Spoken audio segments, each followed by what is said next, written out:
Boa noite, meus irmãos. Estamos aqui na Igreja Presbiteriana do Jardim, nessa noite de quarta-feira.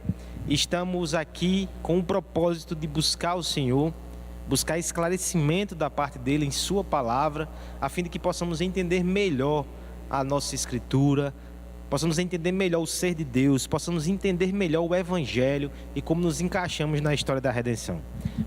São alvos muito ambiciosos, mas nós contamos com a graça do Senhor para nos ajudar nisso. Diante dessa confiança, então, nós precisamos orar, pedindo para que Ele nos dê um momento de graça, para que o Senhor, pelo seu Espírito, possa capacitar o nosso coração para compreender as maravilhas da sua lei. Curve sua cabeça comigo nessa oração inicial, rogando a graça de Deus.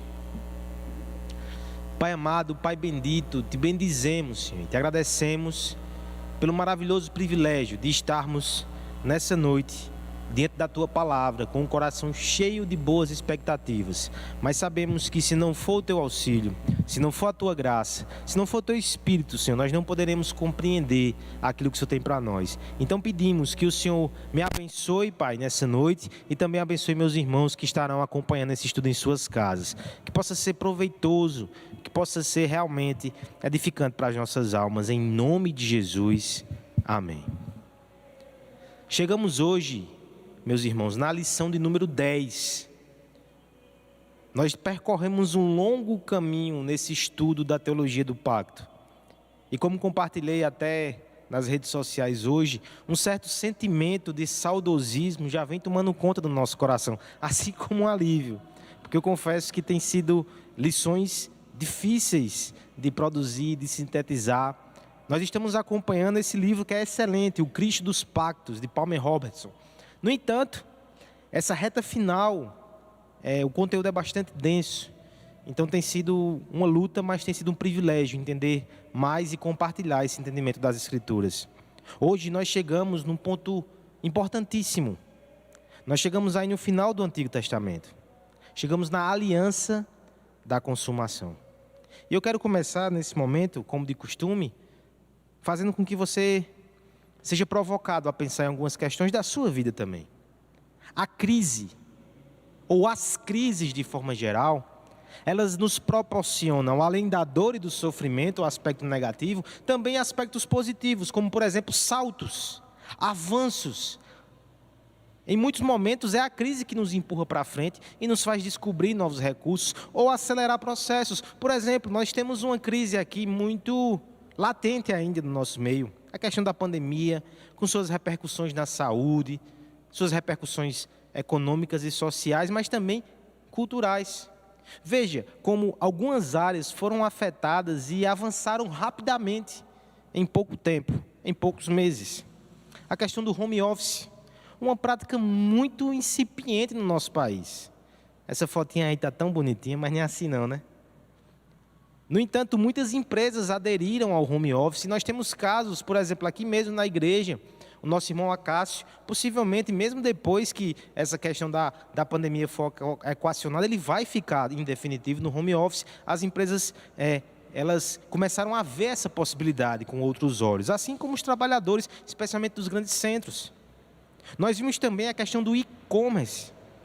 Nesses dias, uma pesquisa aqui em Campina mostrou que 90% dos empreendimentos estavam com algum serviço virtual. Isso é fantástico para uma realidade como uma cidade como a de Campina Grande. Nem sempre parece, mas nós somos uma cidade do interior. Você que está nos ouvindo aí, que vier de fora, por incrível que pareça, né? Nós parecemos uma grande capital, uma grande metrópole. Temos esse espírito duplo, interior e capital. Mas veja como essa questão do e-commerce. Alguns vão dizer que nós avançamos em 5 semanas o que avançaríamos em 5 anos. E por fim, precisamos mencionar também a questão das aulas em EAD. Todo esse processo que foi muito intensificado e vai marcar tendências que vieram para ficar. O aspecto educacional, ele avançou no meio da crise. E como não falar então da igreja? Nós aqui do Jardim já temos uma certa estrutura, já temos uma equipe muito competente. Mas é claro que nós fomos provocados a melhorar nas transmissões para abençoar o corpo de Cristo. Veja como a crise nos empurrou para frente em muitos aspectos. Eu estou falando isso não somente para trazer reflexões no âmbito educacional para você, ou no âmbito da cultura. Eu quero lhe mostrar que na vida espiritual, esse princípio ele também pode ser observado. Por exemplo, na esfera individual, o pregador batista Charles Spurgeon, ele tem uma ilustração muito interessante, que ele diz o seguinte: os indivíduos que mergulham no mar profundo das aflições são aqueles que costumam trazer as pérolas mais preciosas das profundezas. As crises nos fazem ter contato com riquezas que sequer conhecíamos, saltos que nós damos.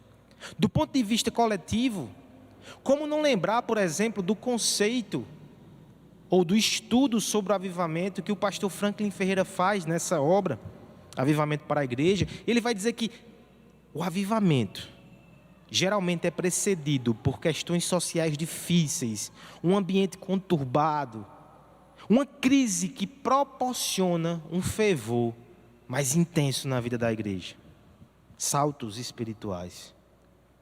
E tudo isso, irmãos, para lhe mostrar que na Escritura isso também acontece. Eu estou preparando o seu coração porque nós iremos olhar agora um grande abismo. Nós iremos olhar aqui aquele contexto em que a monarquia de Israel entra em declínio. O exílio. Um momento de muita dor. Um momento negro. Mas ali, a revelação também ela dá um salto no meio dessa escuridão. O Antigo Testamento, alguém já disse, que ele não termina como um grito, um brado. Ele termina como um gemido de alguém que sofreu muito e agora estende a sua mão, a fim de que alguém lhe dê consolo e esperança. Mas esse é o terreno preparado para que Jesus Cristo chegue. Por isso, observe comigo nessa noite esse abismo, observe esse contexto e observe especialmente como Deus vai preparar tudo isso para que no meio da maior crise da aliança, a aliança ela seja evidenciada e avance para seu estágio mais glorioso, definitivo, final. Considere mais uma vez o nosso contexto aqui. Na semana passada nós comentamos que todos os elementos do reino de Deus haviam sido revelados ali na monarquia. O reino composto de povo, lugar e governo, ele veio passando por essa construção ao longo das eras. Adão, Noé, Abraão formam-se um povo. Esse povo ele é liberto do Egito por Moisés. Eles vagueiam na terra prometida, recebem a lei para que se tornem uma nação. E com Josué adentram na terra prometida, mas ainda não tem liderança. O livro de Juízes é um lamento nesse sentido. Finalmente a monarquia chega na pessoa de Davi e agora você tem povo, lugar, governo, liderança. Mas em Salomão, o apogeu que vimos semana passada, o declínio já começa. Divisão das tribos, até que por fim, nós chegamos nesse período terrível chamado exílio babilônico. Mas é aqui, irmãos, nesse contexto que nós chegamos no limiar da antiga para a nova aliança. É um limiar, perceba no gráfico. Adão, Noé, Abraão, Moisés, Davi, agora, hoje, nesse cenário catastrófico, as realidades gloriosas da nova aliança começam a tomar proeminência. E muito em breve, tomarão forma na pessoa e na obra de Jesus Cristo. Por um lado é um cenário de angústia, por outro é o cenário esperado. É um avanço milagroso e maravilhoso. Nós falaremos nessa noite das profecias que apontam para a nova aliança e o seu cumprimento em Cristo. Graham Goldwolf, nós já citamos ele muitas vezes aqui, eu recomendo muito o trabalho desse teólogo, diz o seguinte: a nova perspectiva da mensagem profética mostra que a esperança de redenção histórica de Israel é apenas uma sombra da realidade que ainda está por vir. Tudo aquilo que aconteceu, que culminou com a monarquia, é só uma sombra. A sombra, porém, tem de se dissipar para que a luz da plena realidade concreta se revele em seu lugar. É isso que nós veremos agora. A luz vai invadindo, exatamente nesse momento que a sombra vai se dissipando. Como é que nós faremos isso nessa noite, irmãos? Aliança da consumação. Somente 2 momentos. Primeiro, nós vamos ver o contexto em que essa promessa é dada, e depois nós veremos o texto mais robusto e mais central a respeito dessa promessa da nova aliança, certo? Contexto e texto. Simples, fácil, mas que Deus nos dê graça. Primeira coisa, então, o contexto da promessa. Veja como Hebreus se refere a essa nova aliança. Chamando nova esta aliança, ele tornou antiquada a primeira. E o que se torna antiquado e envelhecido está a ponto de desaparecer. O autor aos Hebreus, ele está argumentando com judeus de que essa nova aliança é superior. E mesmo que as coisas da antiga estejam se desvanecendo, eles devem agradecer e abraçar a realidade da nova aliança. Interessante que toda essa situação do exílio, todo esse caos, gera Deus trabalhando no coração para que eles deixassem coisas que eram muito estimadas para abraçar coisas que eram melhores e mais preciosas. E nós nos impressionamos porque alguns judeus simplesmente não entenderam isso e se agarram até hoje nas sombras. Aí você percebe como esse processo doloroso é necessário. Deus precisou destruir essa estrutura. Veja como isso acontece. Acompanhe comigo. Essa decadência na monarquia, ela foi sentida e ela foi denunciada, especialmente nessa figura dos profetas. Apesar do termo profeta aparecer com Abraão e Moisés ser considerado o primeiro ou o grande profeta, esse ministério ele só vem tomar proeminência na fase da monarquia. São aqueles homens que direcionavam os reis.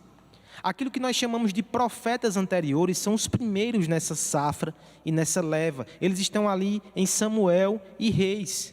São os profetas que estão ali auxiliando as lideranças ou confrontando a liderança quando ela se afasta do Senhor.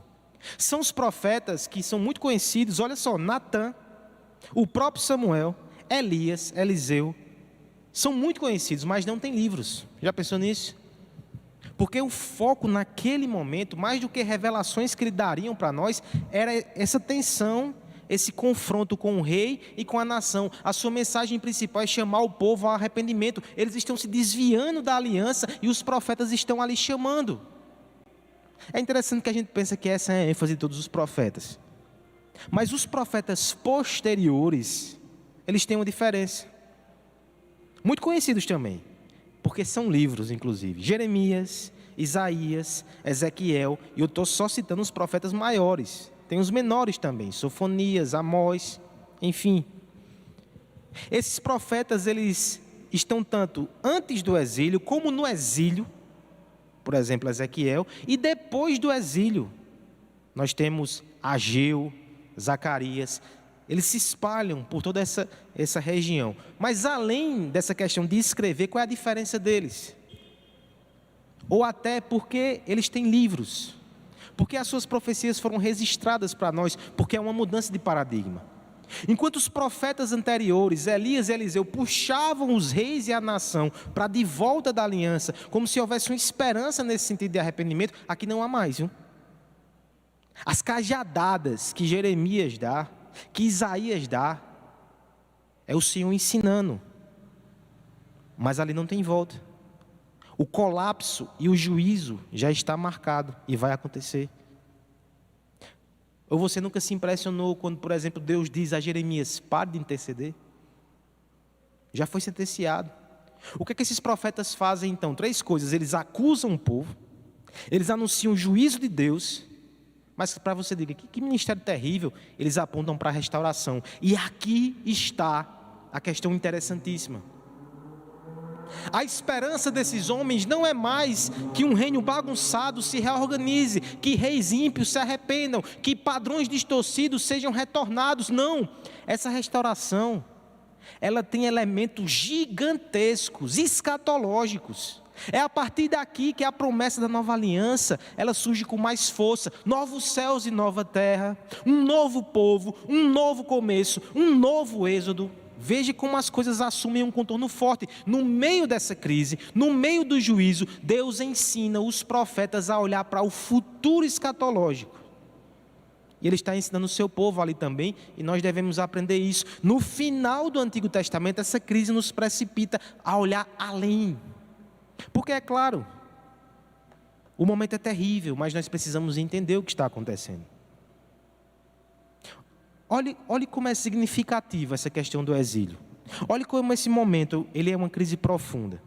Palmer Robertson vai dizer assim: a expulsão do povo de Deus da terra prometida, no tempo do exílio, dramatiza seu total fracasso sob a velha aliança. Forte, né?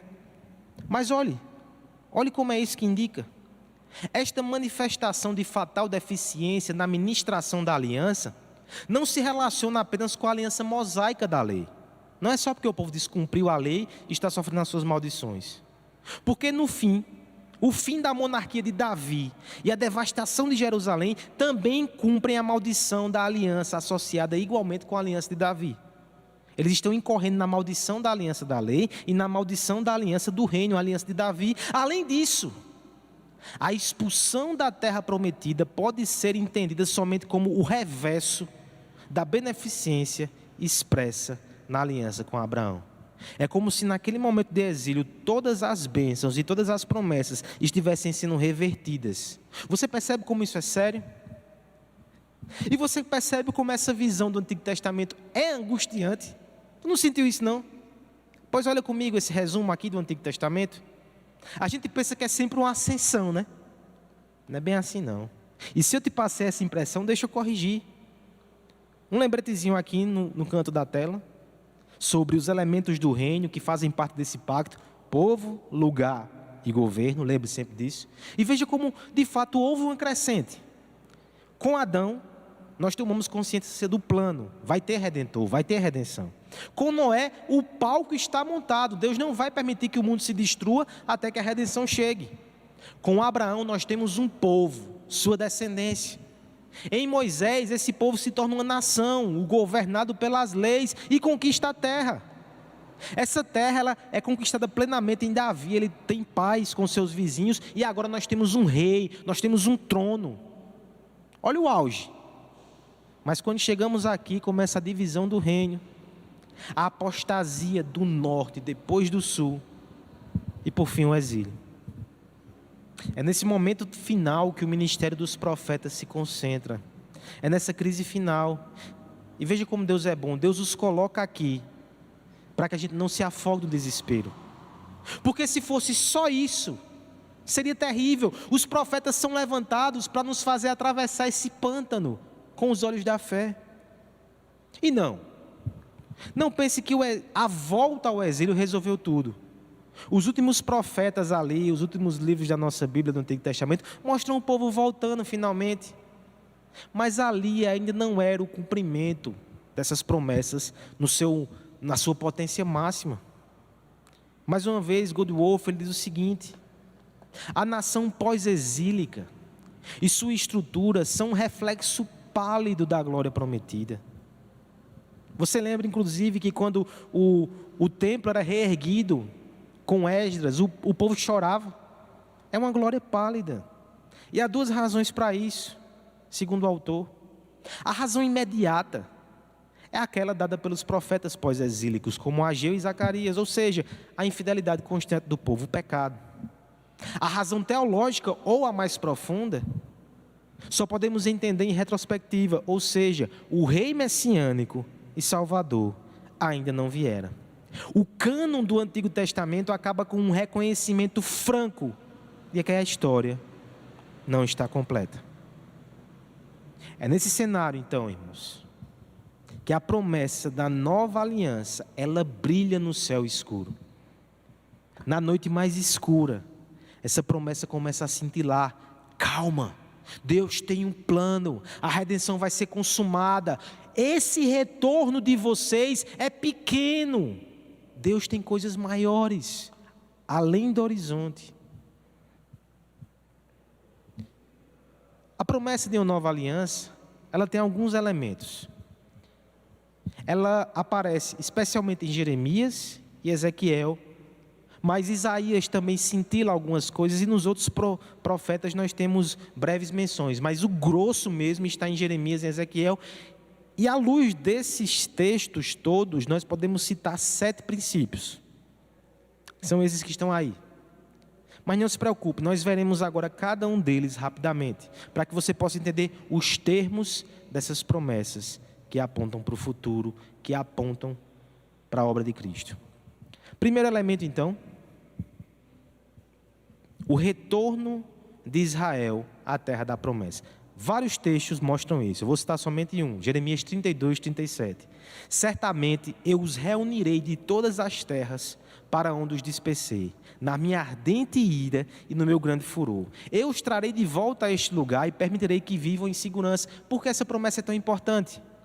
Porque a expulsão da terra, certamente, foi o momento mais dramático na vida de Israel. Simbolizava que eles perderam tudo.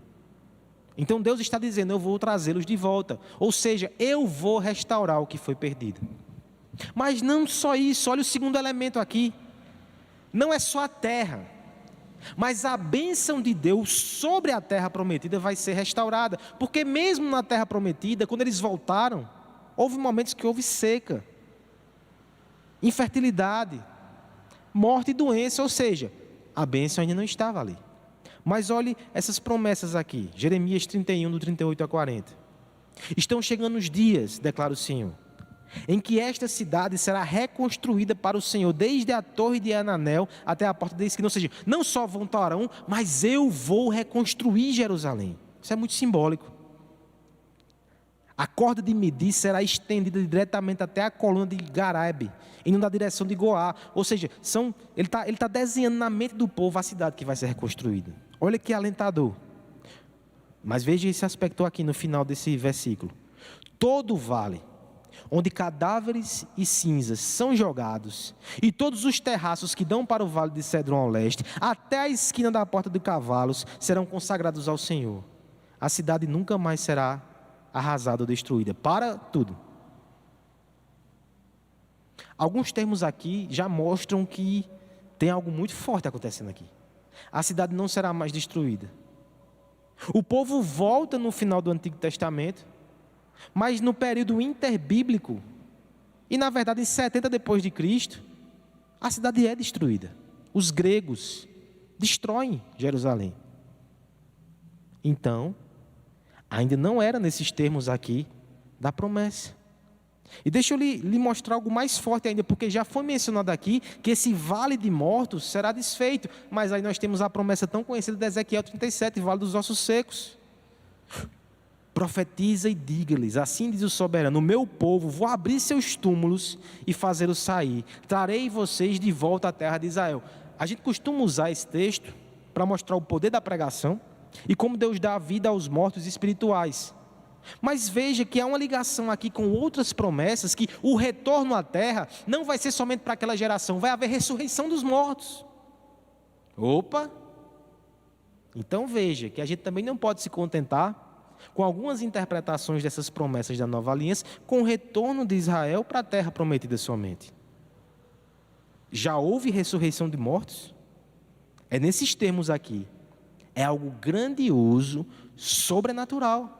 Visivelmente sobrenatural e escatológico, na acepção mais forte do termo.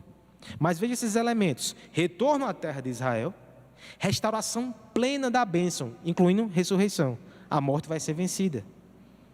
Terceiro elemento: cumprimento divino dos compromissos prévios da aliança. Esse texto eu já mencionei aqui em alguma aula passada, mas ele é sensacional. Veja Ezequiel 37, como todas as alianças estão contempladas nessa promessa da nova aliança. O meu servo Davi será rei sobre eles, e todos eles terão um só pastor. A aliança do reino, a aliança de Davi. Eles seguirão as minhas leis e terão cuidado de obedecer os meus decretos. A aliança da lei, a aliança de Moisés.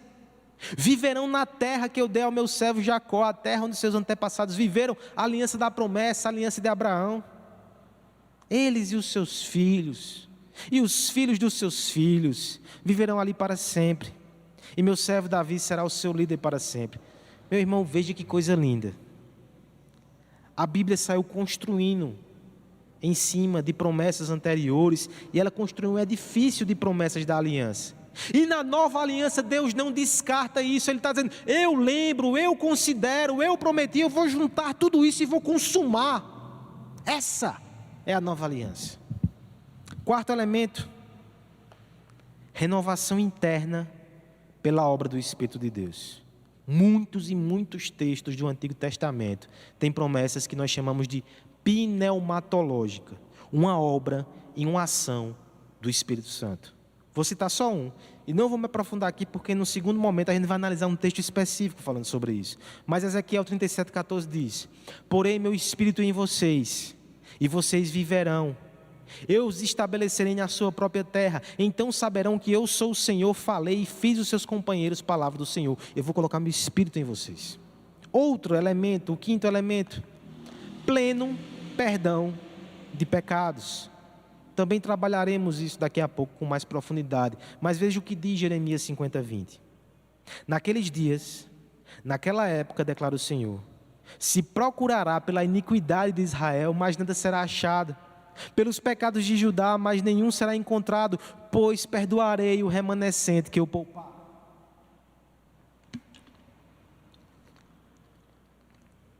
Veja só, irmãos. Aquele povo que sofria por causa dos seus pecados recebe a promessa que um dia eles vão procurar pecados e não vai achar mais. Está resolvido. Perdão completo, pleno, purificação total. Seu coração consegue acelerar com os termos abrangentes, profundos e gloriosos dessa nova aliança. Calma que ainda tem dois elementos: retorno da terra, a bênção completa, o cumprimento de todas as promessas anteriores cumulativas, a renovação interna do Espírito, o perdão do pecado. E além disso, nós ainda temos a união de Israel e Judá. Ezequiel 37 fala sobre duas varas que representam as tribos do norte e a tribo do sul, e simbolicamente tem uma hora que o profeta junta as duas. É esse versículo, diz assim: assim diz o soberano Senhor, vou apanhar a vara que pertence a José, que está na mão de Efraim e as tribos israelitas, seus companheiros, e juntá-la com a vara de Judá, e fazer delas um único pedaço de madeira, tornarão-se um só na minha mão. Ou seja, aquele momento tão triste da história de Israel, onde as tribos se dividiram, e ali era o começo do declínio, aquilo vai ser superado. As consequências mais terríveis e mais antigas do pecado na vida do povo de Deus vai ser superada, as divisões, os traumas. Que coisa linda. Último elemento: o caráter perpétuo da nova aliança. Perguntarão pelo caminho para Sião e voltarão o rosto na direção dela. Virão e se apegarão ao Senhor numa aliança permanente que não será esquecida. Aqui uma observação. Essa conotação de perpetuidade já está em Abraão, Gênesis 17. Já está em Moisés e já está em Davi. Se tem o Salmo 89, que nós temos uma exposição aqui. Sempre teve essa ideia de aliança perpétua. Qual a diferença aqui? A ideia aqui é que está sendo destacado a dimensão do cumprimento escatológico final. Não vai ter uma aliança melhor do que essa. Não vai ter uma aliança superior, não vai ter mais desenvolvimento, nós chegaremos ao ponto final. Por isso essa aliança não vai ser mais esquecida. Ela é o cumprimento definitivo do propósito redentor de Deus. Que aliança maravilhosa. Na verdade ela é o ápice da aliança da graça que começou com Adão. Fantástico, maravilhoso. No meio desse contexto terrível, veja a qualidade das promessas maravilhosas que Deus está fazendo através dos profetas.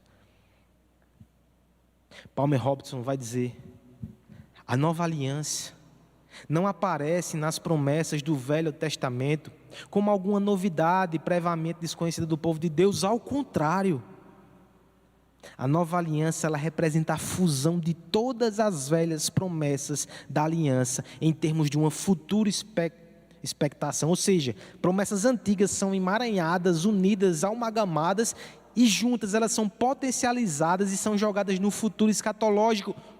Olha que injeção de esperança no coração do povo que sofre no meio do declínio e do exílio. Que coisa linda o que Deus está fazendo, o que Deus fez. Eu sei que às vezes a gente pega os profetas e é muita lapada. A gente precisa. Mas não deixe de notar esses lampejos de graça, especialmente quando fala da restauração, especialmente quando fala desses termos da aliança final, a aliança que é nossa. Eu quero me segurar para não me antecipar, mas você sabe que é sua em Cristo. Que privilégio, meus irmãos. Quanto mais a gente bebe dessas profecias, mais a gente entende o privilégio que a gente tem em Cristo. Como se não bastasse tudo aquilo que a gente já vem acumulando ao longo desses estudos. Agora tudo é dimensionado e vai parar lá nos braços do nosso Redentor. Que fantástico! Esse é o contexto. Vamos agora ao nosso segundo momento, o texto propriamente dito. No Antigo Testamento, só há um texto que vai usar essa expressão na sua forma mais conhecida, Nova Aliança. Até Ezequiel, quando descreve, ele não usa esse termo Nova Aliança. Depois que Jeremias no capítulo 31 fala, há um silêncio de mais de 400 anos. Até que um dia, um outro judeu, ele ergue o pão, ergue o vinho e diz: esse é o cálice da Nova Aliança. Isso parece coisa de filme, né? Melhor do que filme, é a história da redenção. Aquilo que Jeremias falou, depois de 400 anos, é resgatado pelo nosso Cristo. Esse ato, essa ligação é tão profunda que nós iremos nos deter agora nesse texto de Jeremias. Alguns vão dizer que esse é o coração da promessa da nova aliança. É o texto mais importante. Jeremias 31, do 31 ao 34. Acompanhe comigo essa leitura. Depois eu vou destacar esses apontamentos. São as 3 questões que nós veremos agora, nessa parte final do nosso estudo. Eis aí vem dias, diz o Senhor, em que firmarei nova aliança com a casa de Israel e com a casa de Judá. Primeiro elemento aqui. Nova aliança, novo momento. O que é que se destaca? A novidade ou a continuidade que a gente vem falando aqui? Discussão para daqui a pouco. Mas veja, uma nova aliança farei. Não conforme a aliança que fiz com seus pais no dia que tomei pela mão para tirar da terra do Egito, porquanto eles anularam a minha aliança. Não obstante, eu os haver desposado, diz o Senhor. Porque esta é a aliança que firmarei com a casa de Israel depois daqueles dias, diz o Senhor. Na mente lhes imprimirei as minhas leis, também no coração lhes escreverei. Eu serei o seu Deus, eles serão o meu povo. Aqui outra discussão. Esse aspecto de escrever no coração. Nos parece que há aqui uma divisão. A antiga aliança, ela era externa, a nova é interna. A gente já falou sobre isso, mas vamos nos aprofundar nesse dilema, certo? Por fim, não ensinará jamais cada um ao seu próximo, nem cada um ao seu irmão, dizendo: conhece ao Senhor, porque todos conhecerão, desde o menor até o maior deles, diz o Senhor. Aqui outra atenção. Esse individualismo, cada um vai buscar o Senhor diretamente, e essa dimensão corporativa da antiga aliança ficou para trás? Final do texto. Pois perdoarei as suas iniquidades, e dos seus pecados jamais me lembrarei. Esse é o texto muito forte sobre a nova aliança. Nós iremos agora analisar essas 3 tensões que estão dentro do texto.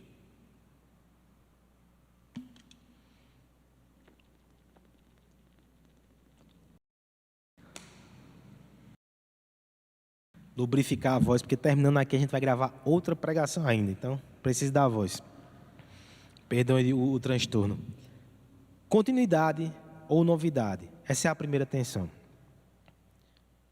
Os argumentos em prol da novidade são muito fortes. Nova aliança, o nome já diz. Os profetas, de forma geral, eles usam esses termos para descrever o que virá. Lembra de Isaías, que eu falei muito pouco nele? No seu texto, especialmente na parte final, capítulo 40 em diante, 42, 43, 48, ele sempre vai falar em novas coisas, novo caminho, um novo tempo, novo céu e nova terra. Ezequiel também vai prometer novo espírito, junto com essa promessa da nova aliança de Jeremias. Então esse aspecto de novidade é muito forte, indica para nós que algo muito diferente vai acontecer. É um indicativo que vai ter uma ação divina, substancialmente diferente de tudo que já houve. Essa expectativa de novidade, ela está corretíssima, exatamente. Deus vai intervir de uma forma espetacular, nova. E o aspecto de novidade também é marcado pela solução definitiva da parte de Deus, em oposição direta ao fracasso contínuo dos homens. Veja que o texto vai falar sobre os homens anularem a aliança com Deus que os desposou. Nossa, como é isso? A figura de linguagem aqui que ele está usando, a metáfora, é o casamento. Quando alguém abandona a aliança, Deus desposou essa noiva e ela fugiu. Ela abandonou o lar. Deus usa essa figura para mostrar o homem fracassou. É por isso que eu vou prover uma nova aliança. Nova porque agora, com essa intervenção nunca vista antes, eu vou resolver de forma definitiva o problema do pecado, o problema da separação. Por isso que, de fato, nova aliança tem um aspecto de novidade muito forte.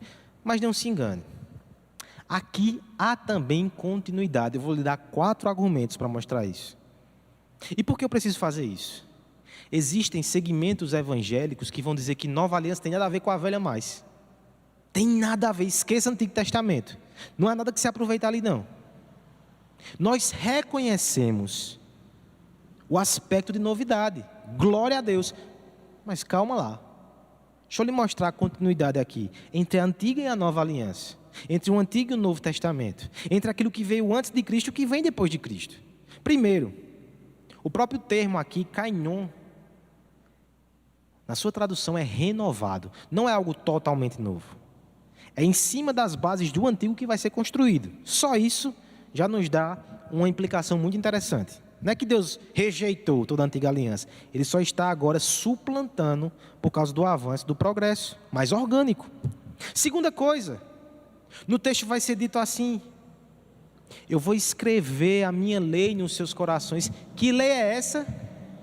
A lei do Antigo Testamento, a lei de Moisés, revelada ali na aliança da lei. A lei, ela permanece. Não é uma lei nova, não. É a mesma lei de Deus no coração dos crentes. Então não tem essa história de que hoje o crente vive a lei do amor. A lei do Antigo Testamento é a lei do amor. É ela que está no nosso coração. A lei é elemento de continuidade, não de descontinuidade. Há crentes hoje que dizem isso, que a gente não se sujeita mais à lei, né? Bem, é a lei do Antigo Testamento que vai ser escrita no nosso coração. Terceira coisa, essas alianças, a antiga e a nova, elas são amarradas pelo propósito de redenção. Já mencionamos aqui, mas deixa eu ser muito claro com respeito a isso. A antiga aliança não é uma aliança de mérito. Não é uma aliança de obras, não é uma aliança legalista. Veja que na própria mudança aqui, ele vai dizer: assim como eu os libertei do Egito e dei a lei. Ou seja, era por graça, era por redenção. Na nova, eu vou continuar nesse mesmo propósito. Eu destaco aqui que o ponto é: a eficácia muda. A antiga não tinha a eficácia que a nova tem, por causa de Cristo. Mas a essência da aliança, o propósito ou o alvo é o mesmo. O princípio Emanuel é o mesmo, está lá no texto. Eles serão o meu povo. Deus não mudou de ideia. Deus não está fazendo tentativa e erro, como algumas correntes aí fazem, não. É o mesmo propósito. O que vai mudar agora é a eficácia. E por fim, em quarto lugar, o perdão dos pecados também é um tema que liga as duas alianças. Na antiga, os bois e animais eram sacrificados para que com seu sangue o ritual de apaziguamento fosse feito. Mas anualmente havia sacrifícios, a expiação. Era provisório. O perdão de pecados definitivo vem na nova aliança, onde o sangue perfeito vai ser derramado de uma vez por todas. Veja como essas alianças estão conectadas a uma continuidade, ainda que a nova seja infinitamente superior. Lição para nós: não despreze os termos da nova aliança. É sobre eles que Cristo constrói a sua obra e que a igreja ainda se baliza com as devidas adaptações, certo? Não seja um desprezador da antiga aliança, não seja um negligenciador do Antigo Testamento. Eu espero que tenha ficado muito claro nesses estudos que nós fizemos. Olha o saudosismo chegando, né? É reta final mesmo. Estamos encerrando o Antigo Testamento. Continuidade ou novidade? Superamos isso? Quem cala consente, então vamos avançar. Outra questão interessante. Essa nova aliança, ela vai ser individual ou ela vai ser coletiva, feita com o povo? Temos aqui a tentação de muito facilmente dizer, não, é individual. Sou eu e Deus. Não é mais com o povo, com família. Não, agora a ligação é direta. Cada um com Deus e tchau. Há um princípio aqui, verdadeiro, em que sentido? Há uma forte ênfase individual. E por que, nesse momento, ela é tão destacada aqui, no texto? A estrutura anterior da antiga aliança era um pacto feito com a nação e com as famílias que estavam inseridas dentro daquela nação. O aspecto corporativo era muito claro, muito visível. Na nova aliança é diferente. Nós não somos uma nação geográfica, nós estamos espalhados por todas as nações. São famílias espalhadas pelo mundo, são pessoas espalhadas pelo mundo. Então o aspecto individual, ele é mais claro, ele é mais destacado, ele é mais evidente. Mas isso não quer dizer que o corporativo não existe na nova aliança. Isso te choca? Veja só, Deus diz que faz uma aliança com o seu povo. Eles serão o meu povo, e não ele será o meu santo, é o meu povo. Ele fala expressamente que faz a aliança com a casa de Israel e com a casa de Judá. O aspecto corporativo está aqui ainda. Aqui, tem gente que vai fazer uma gambiarra para lá de esquisita.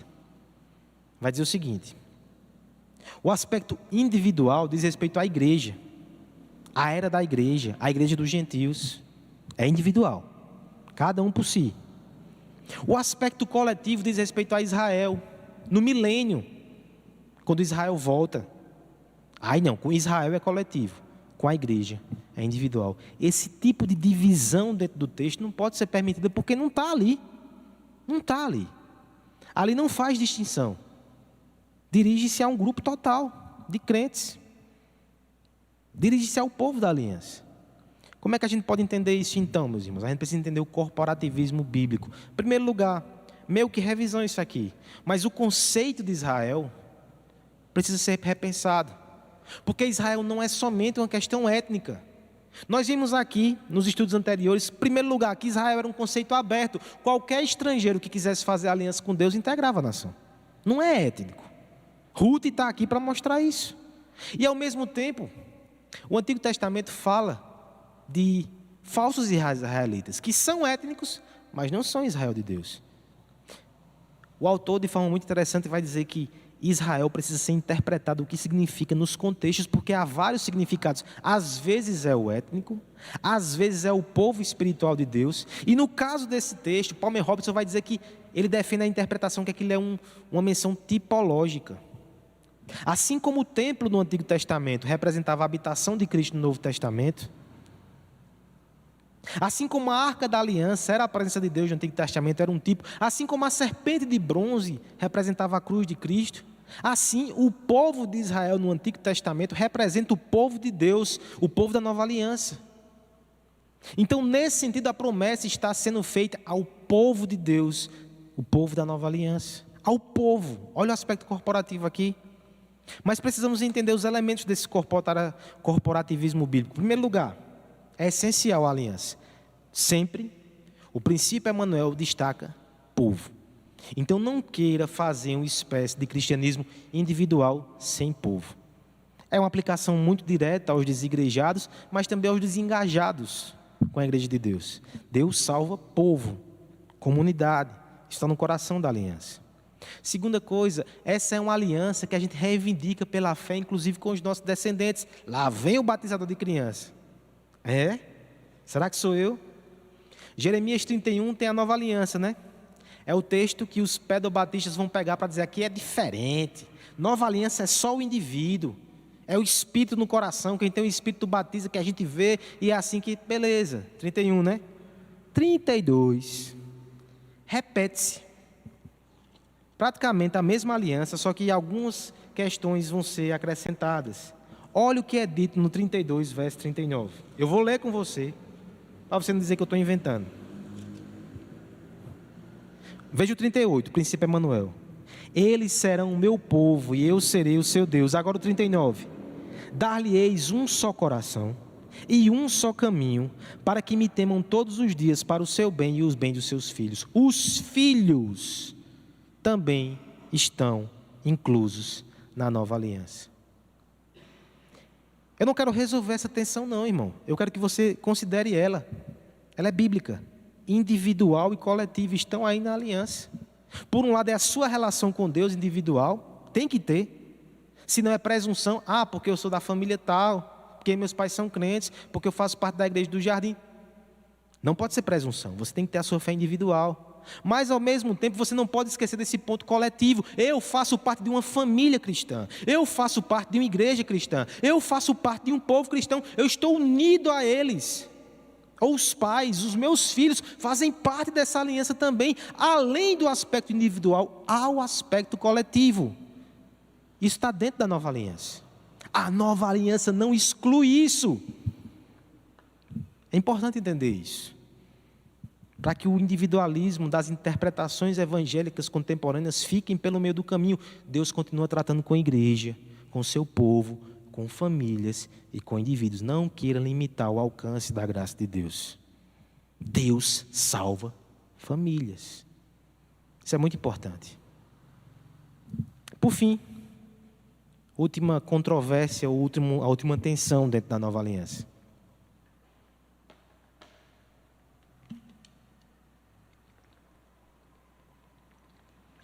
Interior ou exterior? Escreverei no coração. Esses textos nos trazem alguns desafios, mas, primeira coisa, eu quero dizer que essa demanda é antiga. Deuteronômio já dizia, as palavras que eu ordeno têm que estar no teu coração. Deus já exigia isso. Não é que no Antigo Testamento ele se contentava com a religião mais formal, não. Nunca foi assim. Deus sempre quis o coração. Mas é claro que existe uma oposição muito clara aqui da antiga e da nova aliança. Deixa eu citar 2 textos. Que grande nação a que tenha estatutos e juízos tão justos como toda essa lei que hoje eu vos proponho. A ideia aqui é que a lei está fora e Deus propõe ao povo, né? Mas veja como Jeremias 9,13, denunciando o povo, é mais enfático nessa distinção ou nesse aspecto exterior. Ele diz assim, respondeu o Senhor, porque deixaram a minha lei que pus perante eles, não deram ouvidos ao que eu disse, nem andaram nela. Eu pus a lei perante eles. É diferente, né, na nova aliança. Eu pus a lei no coração deles. O que é que isso significa? Aqui nós chegamos num assunto polemicosíssimo. Polemizaço. No fim de uma aula, vê que coisa. Alguns vão dizer que não havia Espírito Santo então no Antigo Testamento. O Espírito Santo que coloca ali no coração é só no Novo. Primeira coisa, irmãos. Não há salvação sem o Espírito Santo. Nunca houve. Não há santificação sem o Espírito Santo. Se há santos e salvos no Antigo Testamento, o Espírito estava agindo ali. Agora é claro que eles não agem na mesma intensidade. E Calvino faz uma observação muito interessante. O Espírito não era uma promessa da antiga aliança. Se choque com isso. Mas Deus antecipava os elementos da nova aliança para que os crentes já fossem salvos e santificados na antiga aliança. Mas é uma espécie de antecipação dos frutos. É um filetezinho que eles pegavam. Você consegue entender isso? O banquete está no novo. Era aquela figura das migalhas que caem para os santos do Antigo Testamento da ação do Espírito. Eram migalhas. O Espírito estava lá, mas como migalha. A plenitude é no novo. No Pentecostes, depois que Cristo envia o Espírito, porque Ele envia o Espírito de forma profunda, maravilhosa na etapa da história da redenção, e porque agora Ele está unido ao Espírito, o Espírito comunica Cristo no nosso coração, a união com Cristo se dá por meio do Espírito. Por isso que a nova aliança usa termos tão fortes. Agora você tem Cristo no seu coração. Agora, aquele que conquistou a salvação por nós está em nós, e por seu Espírito Ele opera no nosso coração, por isso é forte desse jeito. Você consegue entender que essa dimensão interior é incomparável na nova aliança? Eu tenho dificuldade de entender isso, porque eu olho para os santos do Antigo Testamento e eu fico constrangido com tão pouco eles fizeram tanto, e com tanto, a gente faz tão pouco. Mas não se compara o privilégio que nós temos hoje, não se compara. Lembra do que Cristo disse sobre João Batista? Dos homens nascidos de mulher, ninguém é maior do que esse homem. Mas dos que vão entrar depois dele no reino de Deus, ele é o menor de todos. Nem João Batista teve os privilégios que você tem, meu irmão. Uma última questão nesse texto, nesse aspecto interior. O texto, ele fala de uma das coisas que inquietam muitos crentes. Ninguém ensinará mais. Se você entende que esse texto está dizendo que não deve mais haver aula, vou desligar o microfone e eu e Vitor vamos para casa. Mas eu entendo que é uma dúvida legítima. Mas a questão ali não é ensino. Veja esse recorte mais uma vez. E você tem que entender ele diante dessa dinâmica, interior e exterior, certo? Não ensinarão jamais cada um ao seu próximo, nem cada um ao seu irmão dizendo, conhece ao Senhor, porque todos me conhecerão, desde o menor até o maior deles. Eu quero destacar com você aqui que o aspecto central dessa passagem, dessa promessa, não é o ensino, é a mediação. Quem ensinava era o sacerdote e o profeta. Eram ofícios de mediação. Sem eles, você não tinha acesso à presença de Deus. Veja se não é nesse sentido que Paulo vai argumentar em Gálatas. Ele está comparando as alianças, né? Está dizendo que a aliança da lei, nesse texto, Gálatas 3, 19, 10, ela foi adicionada por causa das transgressões, já estudamos isso. Até que viesse o descendente que se fez a promessa, já estudamos isso. E foi promulgada por meio dos anjos, pela mão do mediador. Que mediador? Moisés. Assim, certo. Eu entendi a questão da transgressão. A lei mostra a transgressão. Eu entendi a questão que o descendente viria pela promessa. É Cristo, Abraão, tal, certo? Mas por que esse enfoque na mediação? Se você acha esquisito, você deve achar 1000 vezes mais esquisito o versículo 20. Ora, o mediador não é de um, mas Deus é um. O que esse texto está querendo dizer? Vitor fez uma cara ali. A ideia é que a antiga aliança, até nisso, ela era deficitária. Nós não tínhamos acesso direto a Deus. Havia um mediador, Moisés. Os ofícios de profeta, sacerdote, haviam mediadores. A gente não tinha um contato direto. Mas na nova aliança, não é um mediador de um. Não é que Deus envia alguém para ser mediador. Não é que Deus tira uma parte dele para ser mediador. O próprio Deus é o nosso mediador. O contato é direto. À luz disso, lembra da outra passagem? Há um só mediador entre Deus e os homens. Cristo Jesus, homem e Deus. Nós temos acesso direto a Deus. É por isso que esse ensino aqui, ele não é mais de mediação. É de esclarecimento. Eu ensino a vocês o que eu aprendo da palavra para esclarecer, mas sem mim vocês têm acesso à palavra de Deus. Vocês têm o Espírito no coração de vocês. Vocês têm acesso a Deus na nova aliança direto, sem mediação. Valorize os mestres. Ore pelo seu pastor e agradeça pelo esforço de ensinar a palavra, mas você aprende a palavra também em casa, buscando ao Senhor. Por quê? Nosso mediador está no céu. A nova aliança, ela tem esse aspecto interior profundíssimo. E o exterior? E o aspecto externo? E o aspecto físico? Eu vejo no Antigo Testamento o aspecto físico, mas no Novo Testamento, na Nova Aliança? Eu vou encerrar aqui com algumas respostas possíveis a esse dilema, certo? Alguns vão colocar as promessas físicas e externas somente no futuro. Mas tem um problema aqui. Cristo, quando institui a ceia, ele diz, a nova aliança chegou. Como é que os aspectos do futuro não estão aqui? Outros, então, para honrar isso, vão dizer, então pronto, está tudo aqui já. Só que o que era físico virou espiritual. Alguns fazem caricaturas dos amilenistas da teologia do pacto, dizendo que a gente faz isso. Está errado, viu? Está errado. A gente não espiritualiza promessas que não devem ser espiritualizadas. Mas aí vem terceiro problema, ou a terceira tentativa de equacionar esse problema das promessas físicas. Os dispensacionalistas clássicos, eles fazem uma distinção. A igreja já tem as promessas espirituais hoje. E Israel terá as promessas físicas no milênio. Como tem crente que pensa nisso? Eu Eu pergunto, onde é que a gente faz essa divisão? Em Jeremias 31 não tem. Nas outras alianças não tem. É tudo prometido para o povo de Deus. E o povo de Deus é tanto Israel, os que são convertidos ao Senhor, como os gentios. Não há essa divisão. Chegamos na última alternativa. Estágios. Essas promessas, elas são cumpridas em várias etapas.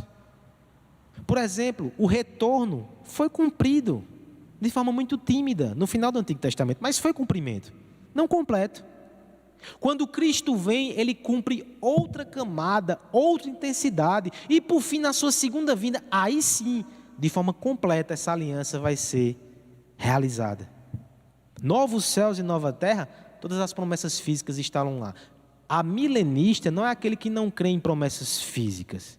Ele só crê que estas ainda estão por vir no novo céu e na nova terra, enquanto nós já desfrutamos das realidades espirituais.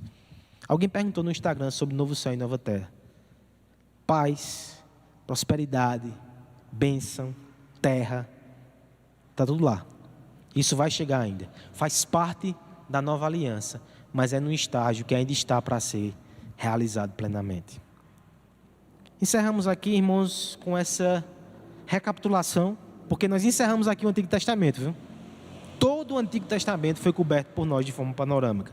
Por isso que eu acho importante essa conclusão aqui de Sidney Greidanos no livro Como Pregar Cristo no Antigo Testamento. Aí veja que interessante. Ele gasta um tempo do seu livro de homilética, ou seja, da arte de pregar, falando sobre teologia do pacto. Qual é a implicação? Se você não entende direito a teologia do pacto, você não vai saber pregar Cristo direito no Antigo Testamento. Só isso. Olha como ele vai concluir essa parte, antes de ensinar os pregadores de forma prática a pregar Jesus Cristo no Antigo Testamento. Olha como ele vai concluir esse panorama de teologia do pacto. Ele diz assim: o Antigo Testamento proclama os poderosos feitos de Deus na redenção. Esses atos atingem o seu clímax no Novo Testamento, quando Deus envia o seu Filho. A história da redenção é o poderoso rio que corre desde a antiga aliança até a nova, mantendo-as unidas. É verdade, claro, que existe certa progressão na história da redenção, mas é só uma história da redenção. É verdade que existe uma antiga aliança e uma nova aliança, mas é só uma aliança da graça. Você entende a Bíblia assim? Então você vai achar Jesus Cristo em toda a Escritura. Eu acho que essa é a aplicação mais formidável desse panorama que nós vimos até aqui. Conclusão. Por isso mesmo, Jesus se tem tornado fiador de uma superior aliança. Aí você fica, meu Deus, eu quero ouvir mais dessa nova aliança. Sabia que nós temos um problema aqui? Palmer Robertson, ele é especialista em Antigo Testamento. Então adivinha o que acontece no livro dele? Termina aqui. Ele não vai entrar no Novo Testamento. Como assim? Criou essa expectativa toda e vai nos deixar aqui. Mas calma, eu vou cometer a loucura e a ousadia de ir um pouco mais além. Nós teremos mais uma aula onde nós iremos entrar no Novo Testamento. Porque a gente ouviu tantas coisas gloriosas sobre essa nova aliança, sobre o que Cristo vai fazer. A gente tem que gastar pelo menos uma aula vendo isso em Cristo, e nós faremos, certo?